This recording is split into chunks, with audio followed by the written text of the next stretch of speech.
अभी मेरी गाड़ी पे 2 दिन पहले एक जगह हमला किया गया। हमले को लेकर क्या कहेंगे? क्या कोई जांच की उम्मीद है सरकार को? इस सरकार से तो कोई उम्मीद नहीं है, सरकार के ही लोग हैं। और दंगे हमेशा ये नेता कराते हैं जिनको दंगों से फायदा होता है, और मैं इनसे नहीं डरता हूँ। इस समय जमशेदपुर में हूँ और चंद्रशेखर रावण ने अपनी भाषण दिया है और उन्होंने उस बात का जिक्र भी किया है कि किस तरह से यूपी के मुजफ्फरनगर में उन पर हमला हुआ था। उसको लेकर मैं उनसे बात भी करने की कोशिश करूंगा। और बहुत सारे लोग हैं, उनके फैन फॉलोइंग है। जमशेदपुर में एक स्पीच दे रहे थे वो, और वो आने वाले हैं और उनसे बात करने की भी कोशिश करूंगा। जिस तरह से चंद्रशेखर रावण पर हमला हुआ है उसको लेकर लगातार सवाल उठ रहे हैं। उन्होंने अपने भाषण में भी कहा है कि जिस तरह से मुझ पर हमला हुआ है वो ठीक नहीं है, मैं बर्दाश्त नहीं करूंगा। और चंद्रशेखर आने वाले हैं, ज़्यादा आप आवाज़ सुन रहे होंगे। और मैं कोशिश करूंगा कि उनसे एक सवाल तो नहीं ले, और क्योंकि उनको एयरपोर्ट जाना है। और एक सवाल, हमले को लेकर क्या कहेंगे? क्या कोई जांच की उम्मीद है सरकार को? इस सरकार से तो कोई उम्मीद नहीं है, सरकार के ही लोग हैं। बहुत ज्यादा नुकसान था, गाड़ियां तोड़ी गई। आपको सिक्योरिटी क्यों नहीं लेते हैं आप? सरकार कह रही है कि सिक्योरिटी हम देना चाहते हैं, वो लेना नहीं चाहते हैं।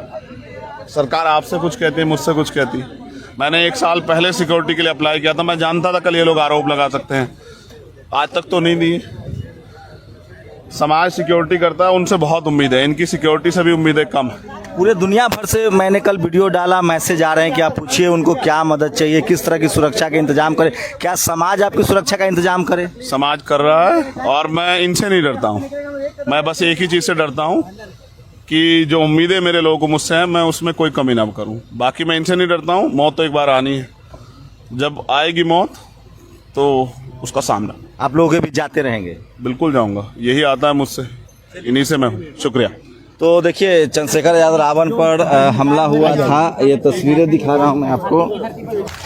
वो कह रहा है, ये गौर करना, और ये सच है कि वो कह रहा है कुछ दिनों में मिटाकर रख दूंगा नस्ल तेरी। वो कह रहा है कि कुछ दिनों में मिटाकर रख दूंगा नस्ल तेरी। है उसकी आदत, है उसकी आदत, डरा रहा है मेरी फितरत, डरा नहीं हूं।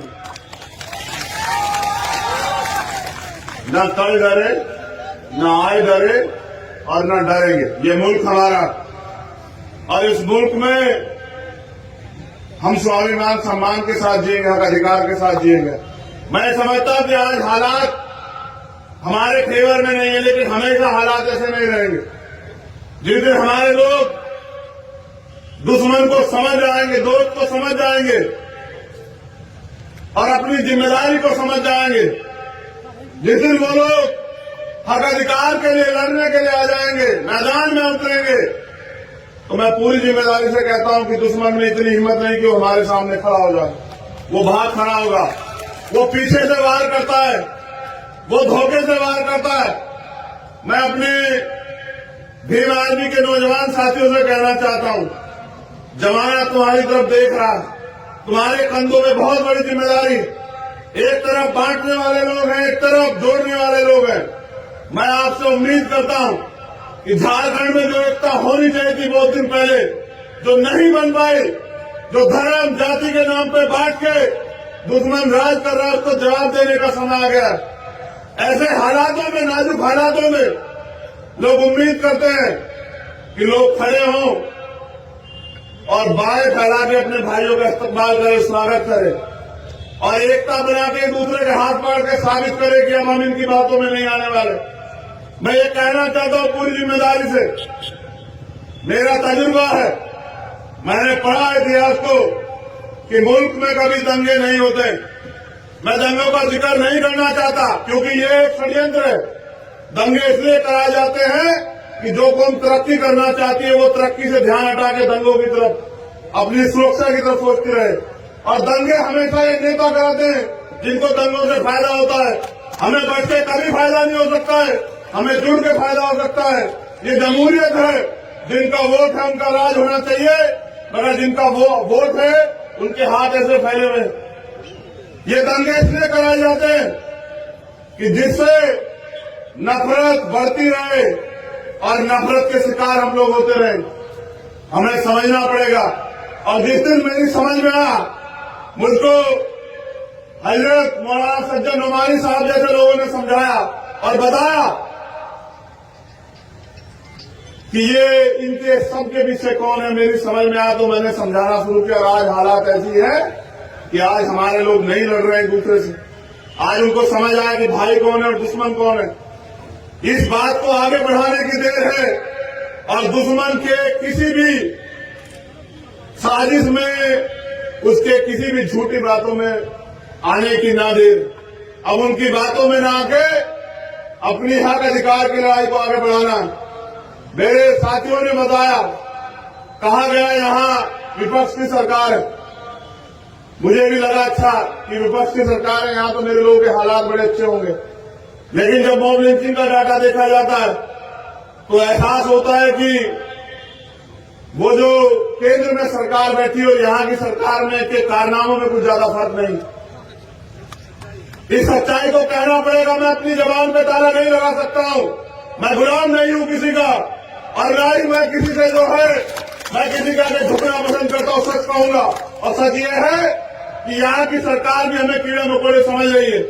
उन्होंने जो वादे किए लोकतंत्र में इस चुनाव से पहले कि हम ये करेंगे, आज उन पर वो काबिल नहीं है। मैं यहां की सरकार को भी कह रहा हूं कि वो अपने अंदर बदलाव करे। वो अपने वादों को, जो वादे उन्होंने किए थे आवाम से, उन पर खरा उतरे। वरना उस सरकार का भी सामना करना पड़ा तो सरकार का भी सामना करेंगे। अपने लोगों की आवाज को दबने नहीं देंगे। एक बहुत बड़ी घटना में आपका ध्यान आकर्षित कराना चाहता हूं। यहां की छोड़ दो, यहां के साथियों ने कल रात से बताया कि परमिशन नहीं दे रहे थे, तो मैंने उनसे कहा कि देखो एक पक्ष की सरकार है जो परमिशन नहीं देती। यहां जो बैनर पोस्टर लगाए गए थे उनको फाड़ दिया गया, तो हमने कहा कि उनको बैनर फाड़ने दो, हम उनके घमंड जो है वो फाड़ देंगे, जो घमंड अपने दिल में रखे हुए हैं। हमारा भाईचारा जिंदाबाद था और जिंदाबाद है। लेकिन साथियों, मैं जो इस मंच से कह रहा हूं उस पर अमल होना चाहिए। भारत के सुप्रीम कोर्ट ने आरक्षण पर जो कैप थी, आपके एजेंडे में सबसे पहला मसला आपने रखा है कि ईडब्ल्यूएस का आरक्षण खत्म होना चाहिए। ये गलत है, वास्तविकता में गलत। लेकिन भारत के सुप्रीम कोर्ट में सर्वोच्च न्यायालय ने उसको मान्यता दी और कहा कि आज हमने 50% की कैप खत्म कर दी है। मैं इस मंच से कहना चाहता हूं कि मुल्क की तरक्की, मुल्क में रहने वालों की तरक्की, इस आवाम की तरक्की तब होगी जब इस आवाम के लोगों को हक अधिकार मिलेंगे, जब इस आवाम के लोगों को नौकरी मिलेगी, रोजगार मिलेगा, जमीन मिलेगी, आगे बढ़ने के अवसर मिलेंगे, तब जो है इनके हालात बदलेंगे। तो मैं मानता हूं कि जिसकी इतनी संख्या भारी उसकी इतनी हिस्सेदारी। संख्या के आधार पर आरक्षण इस देश में अब लागू होने का समय आ चुका। चाहे वो मुसलमान की आबादी हो, चाहे वो सिख की आबादी हो, चाहे वो जैन की आबादी हो, चाहे वो दलित की आबादी हो, चाहे वो पिछड़े वर्ग की आबादी हो जिनकी 52% आबादी हो, झुंझुना 27% का वो भी पूरा नहीं मिलता, उसको लेके घूम रहे। और इसके लिए जरूरत है कि मुल्क में जातिगत जनगणना होनी चाहिए।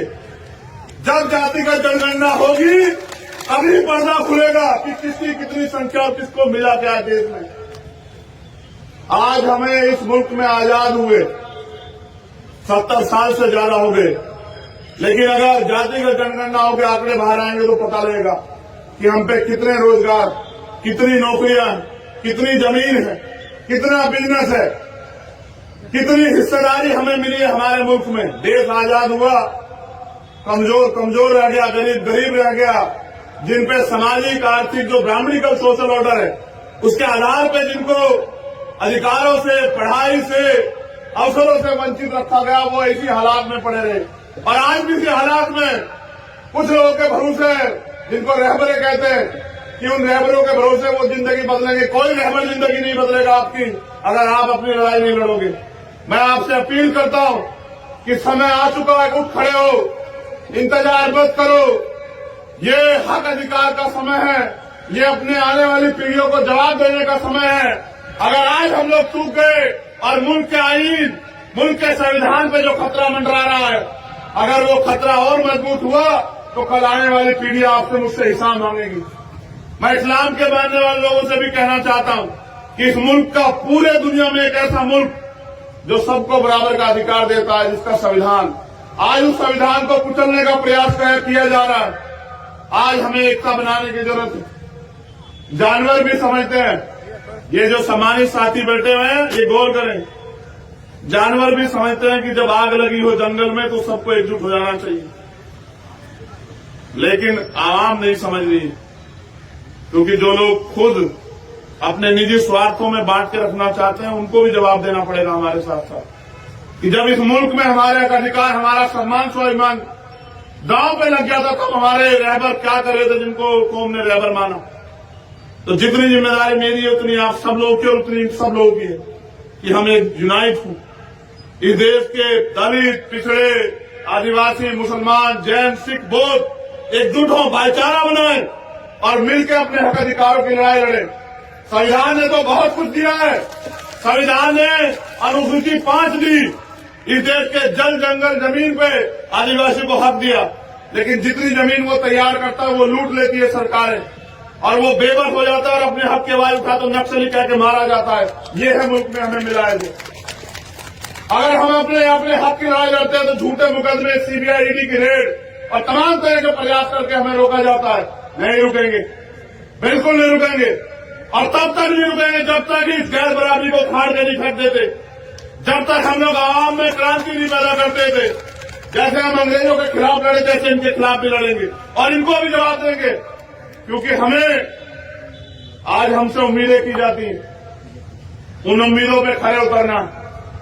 और मैं सरकार से मांग करता हूं, यहां आईबी इंटेलिजेंस के लोग होंगे, LIU के लोग होंगे, पुलिस के लोग होंगे, कहना वजीर आजम से, कहना मुख्यमंत्री से कि मॉब लिंचिंग पे 2 महीने के अंदर कानून पास करो, और नहीं करोगे तो फिर करेंगे तुम्हारा भी सामना रांची के मैदान में। आप तैयार हैं? हक की लड़ाई में किसी के लिए कोई समझौता नहीं। आपने वादा किया था मेरे लोगों से, जो भाजपा की सरकार में मॉब लिंचिंग होती है वही है आपकी सरकार में, और फिर आपका क्या फायदा, मुझे बताइए। अगर नहीं सुधरोगे तो आपके सामने भी लड़ेंगे संवैधानिक रूप से, लेकिन जवाब देना पड़ेगा। मुख्यमंत्री जी, आपने जो वादे किए थे कि हम करेंगे, और हम करेंगे, कब करेंगे? बीच में भी आपकी सरकार से डावाडोल हो रही थी, आपके कर्मों की वजह से। हमारे लोगों ने तो पूरा इंतजाम किया था कि आप बैठे रहें कुर्सी पे। इसलिए आपसे कहना चाहता हूं कि हमारे जो मुद्दे यहां की इस अधिकार रैली में रखे हैं, उनको आप अपने जहन से, अपने साथियों के साथ मिलकर उनको अमल में लाएं और उन पे कुछ अच्छा करके दिखाएं। और आपसे कहना चाहता हूं, मैं तो नाउम्मीद हूं इन लोगों से। उसका कारण कि हमेशा ठगे गए और फिर उम्मीद करके बैठते, फिर ठगे जाते हैं। तो मैं नाउम्मीद उन लोगों से, लेकिन आपसे नहीं।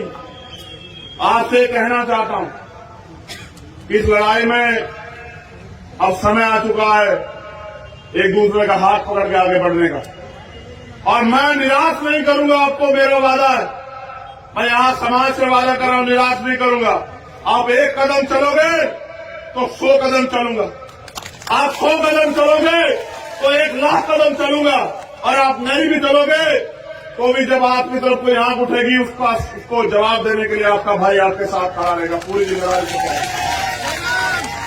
बस अमल में लाइए और अपनी जिम्मेदारी को समझिए। समय किसी के लिए नहीं रुकेगा, ना मेरे लिए ना आपके लिए। कल हम सबको जाना है, ये निजाम जो आया है उसको जाना है, लेकिन दुनिया क्यों याद रखे आपको, मुझे बताओ। यहां इंसान भी पैदा होते हैं और जानवर भी पैदा होते हैं, लोग अपने लिए भी जीते हैं। याद उसको किया जाता है जो दूसरों के लिए जीता है। तो दूसरों के लिए यानी कि दूसरे भी, वो दूसरों में भी अपने जो उम्मीद करके बैठे कोई हमारे लिए लड़ेगा, कोई बोलेगा। ऐसे हालातों में कि ये सूरज, चांद, सितारे मेरे साथ में रहे, ये सूरज, चांद, सितारे मेरे साथ में रहे जब तक आपके हाथ मेरे हाथ में रहे, और सांप से टूटकर गिर जाए वो पत्ते नहीं है हम, आंधियों से कह दो औकात में रहे। ये अभी मेरी गाड़ी पे 2 दिन पहले एक जगह हमला किया गया। उनको लगता है डर जाऊंगा। याद कर रखना कि डर जाऊंगा तो मर जाऊंगा। आजाद जिया हूं, आजाद मरूंगा। ये मुल्क मेरा है और इस मुल्क की तरक्की के लिए, इस मुल्क में रहने वाले अपने लोगों के लिए अगर कोई कीमत चुकानी पड़ी तो तैयार हूं। तो ये तस्वीरें दिखा रहा था चंद्रशेखर रावण पर जिस तरह से हमला हुआ है, उसको लेकर उन्होंने कहा है कि वो इस हमले से डरने वाले नहीं हैं और वो लगातार कोशिश करेंगे और जनता के बीच जाते रहेंगे। शंभू कुमार सिंह, नेशनल दस्तक, जमशेदपुर। नेशनल दस्तक की आपसे गुजारिश है कि अगर इसको बचाना चाहते हैं तो नेशनल दस्तक को सब्सक्राइब करने के लिए रेड कलर के सब्सक्राइब बटन को दबाएं, फिर बेल आइकन की घंटी दबाएं। नेशनल दस्तक को बचाने के लिए बहुत जरूरी है कि हर खबर को शेयर करें, लाइक करें, कमेंट जरूर करें।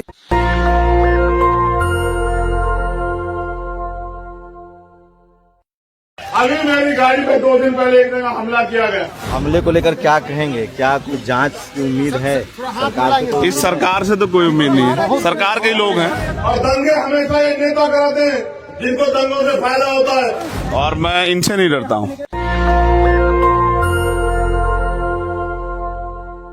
इस समय जमशेदपुर में हूँ और चंद्रशेखर रावण ने अपनी भाषण दिया है और उन्होंने उस बात का जिक्र भी किया है कि किस तरह से यूपी के मुजफ्फरनगर में उन पर हमला हुआ था। उसको लेकर मैं उनसे बात भी करने की कोशिश करूंगा और बहुत सारे लोग हैं, उनके फैन फॉलोइंग है। जमशेदपुर में एक स्पीच दे रहे थे वो, और वो आने वाले हैं और उनसे बात करने की भी कोशिश करूंगा। जिस तरह से चंद्रशेखर रावण पर हमला हुआ है उसको लेकर लगातार सवाल उठ रहे हैं। उन्होंने अपने भाषण में भी कहा है कि जिस तरह से मुझ पर हमला हुआ है वो ठीक नहीं है, मैं बर्दाश्त नहीं करूंगा। और चंद्रशेखर आने वाले हैं, ज़्यादा आप आवाज़ सुन रहे होंगे और मैं कोशिश करूंगा कि उनसे एक सवाल तो नहीं ले, और क्योंकि उनको एयरपोर्ट जाना है। और एक सवाल, हमले को लेकर क्या कहेंगे? क्या कुछ जांच की उम्मीद है सरकार से? इस सरकार से तो कोई उम्मीद नहीं है, सरकार के ही लोग हैं। बहुत ज्यादा नुकसान था, गाड़ियां तोड़ी गई। आपको सिक्योरिटी क्यों नहीं लेते हैं आप? सरकार कह रही है कि सिक्योरिटी हम देना चाहते हैं, वो लेना नहीं चाहते हैं। सरकार आपसे कुछ कहती है, मुझसे कुछ कहती है। मैंने 1 साल पहले सिक्योरिटी के लिए अप्लाई किया था, मैं जानता था कल ये लोग आरोप लगा सकते हैं, आज तक तो नहीं दी। समाज सिक्योरिटी करता है, उनसे बहुत उम्मीद है, इनकी सिक्योरिटी से भी उम्मीदें कम है। पूरे दुनिया भर से मैंने कल वीडियो डाला, मैसेज आ रहे हैं कि आप पूछिए उनको क्या मदद चाहिए, किस तरह की सुरक्षा का इंतजाम करे। क्या समाज आपकी सुरक्षा का इंतजाम करे? समाज कर रहा है और मैं इनसे नहीं डरता हूँ। मैं बस एक ही चीज से डरता हूँ कि जो उम्मीदें मेरे लोगों को मुझसे हैं, मैं उसमें कोई कमी ना करूँ। बाकी मैं इनसे नहीं डरता हूँ। मौत तो एक बार आनी है, जब आएगी मौत तो उसका सामना आप लोगों के भी जाते रहेंगे? बिल्कुल जाऊंगा, यही आता है मुझसे, इन्हीं से मैं हूँ। शुक्रिया। तो देखिए चंद्रशेखर यादव रावण पर हमला हुआ था, ये तस्वीरें दिखा रहा हूँ मैं आपको। वो कह रहा है, ये गौर करना, और ये सच है कि वो कह रहा है कुछ दिनों में मिटाकर रख दूंगा नस्ल तेरी। वो कह रहा है कि कुछ दिनों में मिटाकर रख दूंगा नस्ल तेरी।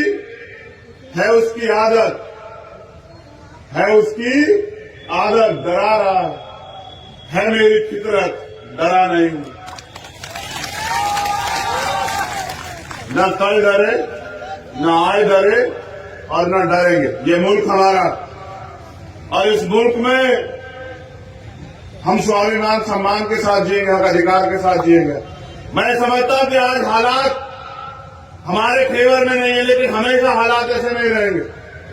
जिस दिन हमारे लोग दुश्मन को समझ जाएंगे, दोस्त को समझ जाएंगे और अपनी जिम्मेदारी को समझ जाएंगे, जिस दिन वो लोग हक अधिकार के लिए लड़ने के लिए आ जाएंगे, मैदान में उतरेंगे, तो मैं पूरी जिम्मेदारी से कहता हूं कि दुश्मन में इतनी हिम्मत नहीं कि वो हमारे सामने खड़ा हो जाए।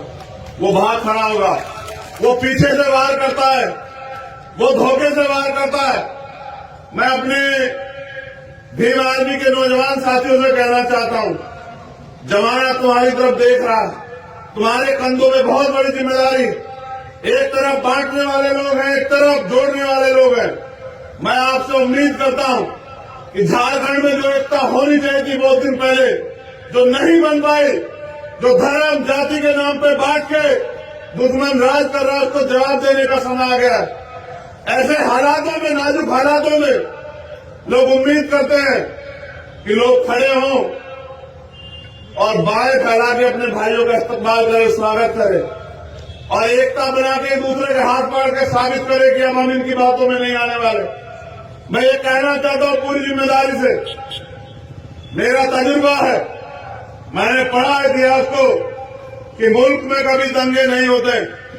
मैं दंगों का जिक्र नहीं करना चाहता क्योंकि ये एक षड्यंत्र है। दंगे इसलिए कराए जाते हैं कि जो कौम तरक्की करना चाहती है वो तरक्की से ध्यान हटा के दंगों की तरफ, अपनी सुरक्षा की तरफ सोचती रहे। और दंगे हमेशा ये नेता कराते हैं जिनको दंगों से फायदा होता है। हमें बढ़ के कभी फायदा नहीं हो सकता है, हमें जुड़ के फायदा हो सकता है। ये जमहूरियत है, जिनका वोट है उनका राज होना चाहिए, मगर जिनका वोट है उनके हाथ ऐसे फैले हुए। ये दंगे इसलिए कराए जाते हैं कि जिससे नफरत बढ़ती रहे और नफरत के शिकार हम लोग होते रहे। हमें समझना पड़ेगा। और जिस दिन मेरी समझ में आया, मुझको हजरत मौलाना सज्जन नुमानी साहब जैसे लोगों ने समझाया और बताया कि ये इनके सबके पीछे कौन है, मेरी समझ में आया तो मैंने समझाना शुरू किया। और आज हालात ऐसी है कि आज हमारे लोग नहीं लड़ रहे एक दूसरे से। आज उनको समझ आया कि भाई कौन है और दुश्मन कौन है। इस बात को आगे बढ़ाने की देर है और दुश्मन के किसी भी साजिश में, उसके किसी भी झूठी बातों में आने की ना देर। अब उनकी बातों में ना आके अपनी हक अधिकार की लड़ाई को आगे बढ़ाना। मेरे साथियों ने बताया, कहा गया यहां विपक्ष की सरकार है। मुझे भी लगा अच्छा कि विपक्ष की सरकार है, यहां तो मेरे लोगों के हालात बड़े अच्छे होंगे। लेकिन जब मॉब लिंचिंग का डाटा देखा जाता है तो एहसास होता है कि वो जो केंद्र में सरकार बैठी हो, यहां की सरकार में के कारनामों में कुछ ज्यादा फर्क नहीं। इस सच्चाई को कहना पड़ेगा। मैं अपनी जबान पे ताला नहीं लगा सकता हूं। मैं गुलाम नहीं हूं किसी का, और ना ही मैं किसी से जो है, मैं किसी के आगे झुकना पसंद करता हूं। सच कहूंगा, और सच ये है कि यहां की सरकार भी हमें कीड़े मकोड़े समझ रही है। उन्होंने जो वादे किए लोकतंत्र में इस चुनाव से पहले कि हम ये करेंगे, आज उन पे वो काबिल नहीं है। मैं यहाँ की सरकार को भी कह रहा हूं कि वो अपने अंदर बदलाव करे। वो अपने वादों को, जो वादे उन्होंने किए थे आवाम से, उन पे खरा उतरे। वरना उस सरकार का भी सामना करना पड़ा तो सरकार का भी सामना करेंगे, अपने लोगों की आवाज को दबने नहीं देंगे। एक बहुत बड़ी घटना पे आपका ध्यान आकर्षित कराना चाहता हूं।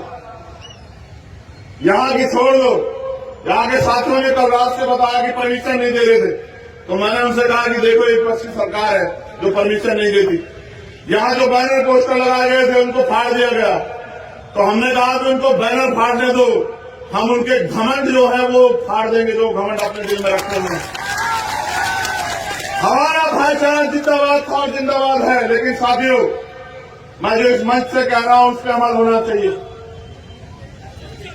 भारत के सुप्रीम कोर्ट में आरक्षण पर जो कैप थी, आपके एजेंडे में सबसे पहला मसला आपने रखा है कि ईडब्ल्यूएस का आरक्षण खत्म होना चाहिए। ये गलत है, वास्तविकता में गलत। लेकिन भारत के सुप्रीम कोर्ट में सर्वोच्च न्यायालय ने उसको मान्यता दी और कहा कि आज हमने 50% की कैप खत्म कर दी है। मैं इस मंच से कहना चाहता हूं कि मुल्क की तरक्की, मुल्क में रहने वालों की तरक्की, इस आवाम की तरक्की तब होगी जब इस आवाम के लोगों को हक अधिकार मिलेंगे, जब इस आवाम के लोगों को नौकरी मिलेगी, रोजगार मिलेगा, जमीन मिलेगी, आगे बढ़ने के अवसर मिलेंगे, तब जो है इनके हालात बदलेंगे। तो मैं मानता हूं कि जिसकी इतनी संख्या भारी उसकी इतनी हिस्सेदारी। संख्या के आधार पर आरक्षण इस देश में अब लागू होने का समय आ चुका है। चाहे वो मुसलमान की आबादी हो, चाहे वो सिख की आबादी हो, चाहे वो जैन की आबादी हो, चाहे वो दलित की आबादी हो, चाहे वो पिछड़े वर्ग की आबादी हो जिनकी 52% आबादी हो, झुंझुना 27% का वो भी पूरा नहीं मिलता, उसको लेके घूम रहे। और इसके लिए जरूरत है कि मुल्क में जातिगत जनगणना होनी चाहिए। जब जातिगत जनगणना होगी तभी पर्दा खुलेगा कि किसकी कितनी संख्या और किसको मिला क्या देश में। आज हमें इस मुल्क में आजाद हुए 70 साल से ज्यादा हो गए। लेकिन अगर जातिगत जनगणनाओं के आंकड़े बाहर आएंगे तो पता लगेगा कि हम पे कितने रोजगार, कितनी नौकरियां, कितनी जमीन है, कितना बिजनेस है, कितनी हिस्सेदारी हमें मिली है हमारे मुल्क में। देश आजाद हुआ, कमजोर कमजोर रह गया, गरीब गरीब रह गया। जिन पे सामाजिक आर्थिक जो ब्राह्मणिकल सोशल ऑर्डर है उसके आधार पे जिनको अधिकारों से, पढ़ाई से, अवसरों से वंचित रखा गया, वो इसी हालात में पड़े रहे। और आज भी इसी हालात में कुछ लोगों के भरोसे, जिनको रहबरे कहते हैं, कि उन रहबरों के भरोसे वो जिंदगी बदलेंगे। कोई रहबर जिंदगी नहीं बदलेगा आपकी अगर आप अपनी लड़ाई नहीं लड़ोगे। मैं आपसे अपील करता हूं कि समय आ चुका है, उठ खड़े हो, इंतजार मत करो। ये हक अधिकार का समय है, ये अपने आने वाली पीढ़ियों को जवाब देने का समय है। अगर आज हम लोग चूक गए और मुल्क के आईन, मुल्क के संविधान पे जो खतरा मंडरा रहा है, अगर वो खतरा और मजबूत हुआ तो कल आने वाली पीढ़ियां आपसे मुझसे हिसाब मांगेगी। मैं इस्लाम के मानने वाले लोगों से भी कहना चाहता हूं कि इस मुल्क का पूरे दुनिया में एक ऐसा मुल्क जो सबको बराबर का अधिकार देता है, जिसका संविधान, आज उस संविधान को कुचलने का प्रयास किया जा रहा है। आज हमें एकता बनाने की जरूरत है। जानवर भी समझते हैं, ये जो सम्मानित साथी बैठे हुए हैं ये गौर करें, जानवर भी समझते हैं कि जब आग लगी हो जंगल में तो सबको एकजुट हो जाना चाहिए।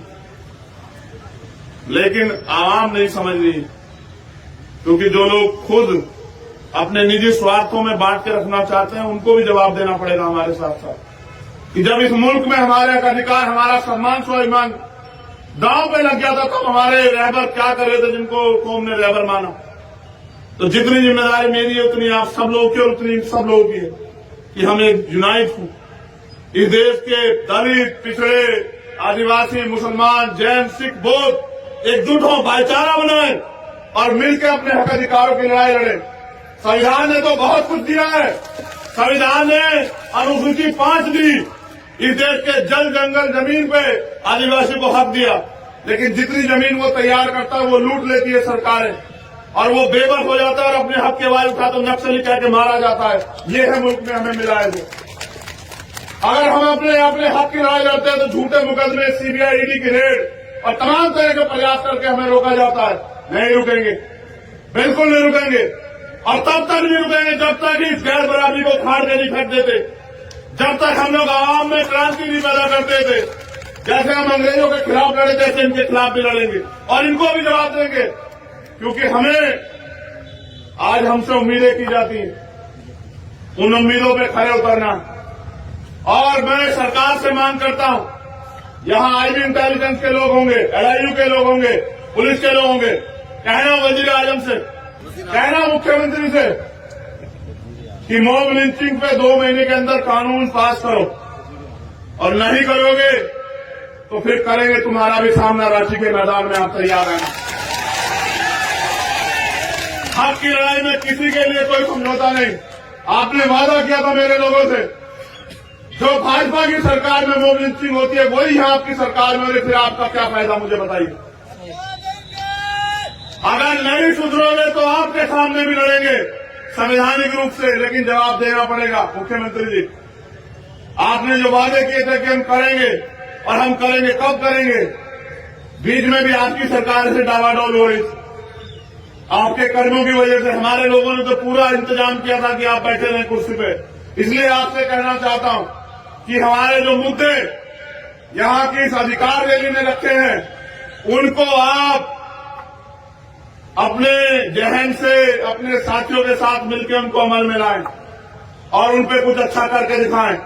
और आपसे कहना चाहता हूं, मैं तो नाउम्मीद उन लोगों से, उसका कारण कि हमेशा ठगे गए और फिर उम्मीद करके बैठते, फिर ठगे जाते हैं। तो मैं नाउम्मीद उन लोगों से, लेकिन आपसे नहीं।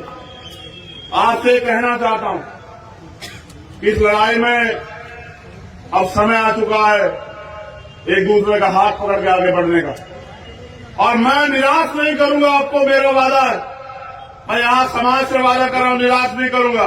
आप 1 कदम चलोगे तो 100 कदम चलूंगा, आप 100 कदम चलोगे तो 1 लाख कदम चलूंगा, और आप नहीं भी चलोगे तो भी जब आपकी तरफ कोई आंख उठेगी उसको जवाब देने के लिए आपका भाई आपके साथ खड़ा रहेगा। पूरी जिम्मेदारी से। बस अमल में लाइए और अपनी जिम्मेदारी को समझिए। समय किसी के लिए नहीं रुकेगा, ना मेरे लिए ना आपके लिए। कल हम सबको जाना है। ये निजाम जो आया है उसको जाना है, लेकिन दुनिया क्यों याद रखे आपको मुझे बताओ। यहां इंसान भी पैदा होते हैं और जानवर भी पैदा होते हैं। लोग अपने लिए भी जीते हैं, याद उसको किया जाता है जो दूसरों के लिए जीता है। तो दूसरों के लिए यानी कि दूसरे भी, वो दूसरों में भी अपने जो उम्मीद करके बैठे कोई हमारे लिए लड़ेगा, कोई बोलेगा। ऐसे हालातों में कि ये सूरज चांद सितारे मेरे साथ में रहे, ये सूरज चांद सितारे मेरे साथ में रहे जब तक आपके हाथ मेरे हाथ में रहे, और सांप से टूटकर गिर जाए वो पत्ते नहीं है हम, आंधियों से कह दो औकात में रहे। ये अभी मेरी गाड़ी पे 2 दिन पहले एक जगह हमला किया गया, उनको लगता है डर जाऊंगा। याद कर रखना कि डर जाऊंगा तो मर जाऊंगा।